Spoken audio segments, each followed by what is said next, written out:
Have you ever wondered why three monks can sit in perfect silence, yet be walking completely different spiritual paths? One is focused only on freeing himself from suffering, step by step, just as the Buddha taught over 2,500 years ago. The second refuses to enter nirvana until every sentient being is saved. And the third, he believes enlightenment can be reached in this very life through secret practices hidden for centuries. All three follow the Buddha. All three call themselves Buddhists, but their goals, methods, and worldviews couldn't be more different. This isn't just a difference in style, it's a deep divide that shaped the entire Buddhist world. And here's the real twist. Each tradition believes it's preserving the Buddha's true intention. So who's right? Today, we'll uncover the untold story behind Buddhism's great divergence, how one teacher's message gave rise to three powerful schools. Theravāda, the way of discipline and inner clarity. Mahāyāna, the path of boundless compassion. Vajrayāna, the rapid, transformational road of Tantra. This isn't just history. It's a map of how humans search for meaning, from quiet retreats to revolutionary vows to mystical power. And by the end, you may discover something deeper. The path you walk may look different from others, but it might be heading to the very same summit. Let's begin. Part 1, Theravāda, the way of clarity and discipline. Our story begins not in a temple, but in the court of a king. The year is 247 BCE. Prince Mahinda, son of Emperor Ashoka, has just made a shocking decision. He leaves behind his royal life and becomes a monk. But that's not all. He volunteers to bring Buddhism across the sea to a distant island, Lanka. It was a dangerous journey. Monsoon winds, pirates, and unknown lands. But Mahinda survives, and one day, while a local king is out hunting, their paths cross. "We are monks," Mahinda says calmly, "followers of the king of Dharma, the Buddha." That single encounter marks the beginning of the Theravada Buddhism, a tradition rooted not in expansion, but in preservation. The Theravada means the way of the elders, and it holds tight to what it believes are the original words of the Buddha. While other schools would later innovate, reinterpret, or ritualize, the Theravada chose to stay close to the source. Eventually, monks in Sri Lanka wrote down these teachings in the Pali Canon, which remains the most complete early Buddhist scripture we have today. But the Theravada isn't just about keeping old texts alive, it's about clarity. The path is simple but not easy. Live ethically, train the mind through meditation, see reality as it truly is. No magic, no mantras, no shortcuts, just steady effort and deep insight. Enlightenment here is personal. You don't get there by praying to a higher power. You get there by transforming your own mind. The Theravada focuses on the arhat, someone who breaks the cycle of suffering and reaches nirvana through inner discipline. It's a path that speaks to those who seek stillness, order, and direct experience, not drama. Today, the Theravada remains the dominant tradition in Sri Lanka, Thailand, Myanmar, Laos, and Cambodia.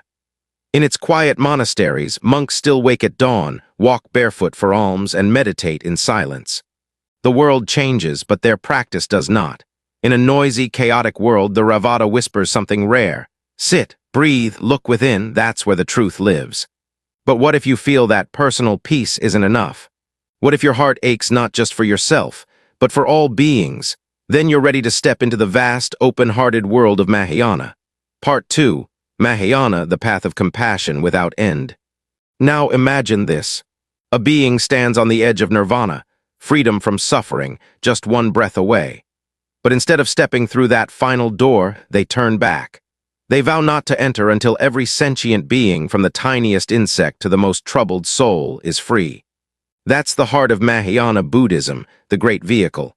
A path not just to personal peace, but to universal liberation. While the Theravada focuses on the arhat, Mahāyāna elevates a different ideal, the bodhisattva. This is someone who's awakened enough to leave the cycle of suffering, but chooses to stay, for everyone else's sake. The most famous of these bodhisattvas is Avalokitesvara, the embodiment of infinite compassion. According to legend, his heart once broke from the sheer weight of the world's pain. His body shattered, until he was rebuilt by the Buddha with 11 heads and 1,000 arms, so he could see all suffering and reach out in every direction. That's not just mythology, it's a message. True compassion doesn't collapse under pressure. It expands. Mahayāna emerged centuries after the Buddha's death as Buddhism spread across China, Korea, Japan, and beyond. Along the way, it adapted. It merged with local beliefs. It innovated. This is the tradition that gave us Zen with its silent, mind-stopping meditations. It gave us Pure Land with its chants of devotion. And it gave us Buddha nature, the radical idea that everyone deep down is already enlightened. They just have to realize it. Where the Theravada builds step by step, Mahayāna opens the heart. It says, "Don't wait to be perfect before you help others. Serving others is the path." Critics sometimes call Mahayāna too poetic, too mystical. But in a world flooded with suffering, Mahayāna offers something powerful: hope. Not just for personal awakening, but for collective healing. Even today, millions across East Asia follow this path. Some sit in stillness, others chant, others study, but they're all driven by the same vow. Until every being is free, I will keep walking. So if your calling is to heal not just yourself, but the world, if you believe enlightenment means opening the heart, not closing the door, then Mahayāna may be your path. But what if neither stillness nor compassion alone feels complete? What if you seek transformation, fast, raw, and radical? Then follow me higher to the mountain winds of Tibet, to a path forged in ritual, vision, and power. To Vajrayāna, Part 3, Vajrayāna, the diamond path of radical transformation. High in the Himalayan mountains, something extraordinary was unfolding. Tibet around the 8th century. A king wanted to build the first Buddhist monastery in his kingdom, but every time he tried, it collapsed. Foundations cracked, walls crumbled. Locals whispered of angry spirits, ancient forces resisting this foreign faith. The solution: a man unlike any monk Tibet had ever seen. Padmasambhava, also known as Guru Rinpoche. He didn't come with scrolls or sermons. He came with rituals, symbols, and fearless eyes. Where others saw demons, he saw untapped energy. He didn't destroy the spirits haunting the land. He transformed them. He bound them by sacred oath and turned them into protectors of the Dharma. This moment birthed Vajrayana Buddhism, the diamond vehicle. A path both indestructible and razor-sharp. Unlike the slow, steady approach of the Theravada or the heart-centered devotion of Mahayāna, Vajrayana is bold, intense, focused on awakening not someday, but in this lifetime, here, now, in this very body. Its tools are powerful and precise: mantras to channel vibration, mudras to direct energy, mandala visualizations to rewire perception, and tantric practices that turn even desire, fear, and ego into fuel for awakening. But this is not a shortcut. It's a high-speed path that requires deep training. Without guidance, it can be dangerous. But in skilled hands, it offers something radical: transformation through total engagement with the world, not withdrawal from it. While the Theravada teaches purification over lifetimes, and Mahayāna speaks of infinite rebirths, Vajrayāna says, "You already have what you need. Now let's activate it." For centuries, Tibetan culture became a living mandala, where monasteries, art, and even daily life revolved around awakening. But that world changed in 1959 when China invaded Tibet. Monks fled, teachings scattered, but something unexpected happened. Instead of fading, Vajrayana spread. Teachers opened their lineages to the world. Western seekers traveled to India and Nepal, hungry to learn. What was once hidden became global. And now, you can walk into a retreat center in New York or Berlin and hear the echo of Tibetan bells. But with this openness comes risk. Can these ancient methods survive outside their cultural roots? Can fire still transform when removed from its hearth? That's the question Vajrayana poses to us now. If you're drawn to sacred ritual, symbolic depth, and the fearless transformation of shadow into light.